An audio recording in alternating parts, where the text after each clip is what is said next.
You're listening to the Monday Market Highlights brought to you by Milford. Good morning. It's Monday the 13th of September and I'm Roland from Milford.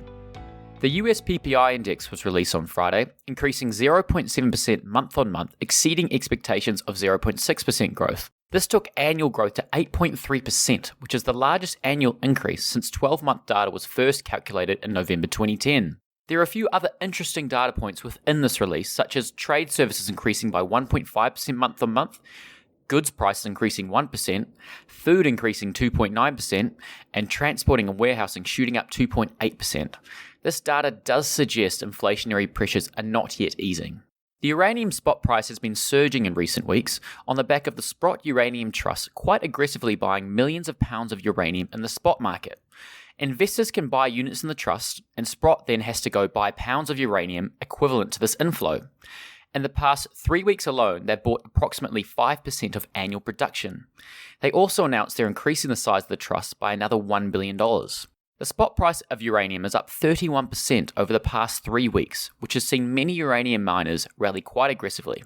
Paladin, for example, is up 80% in the past month alone.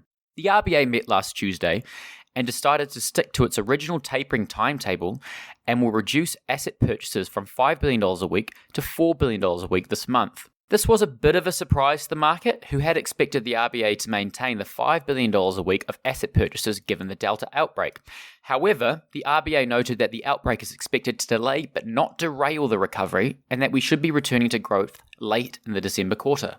Turning to equities, there was a lot of news flow in the payment space last week. PayPal announced the acquisition of a Japanese buy now, pay later provider called Paydi. This cost approximately $2.7 billion US, and PayPal highlighted it would accelerate their Japanese presence. It's of course possible they'll export this technology into some of the markets they operate in.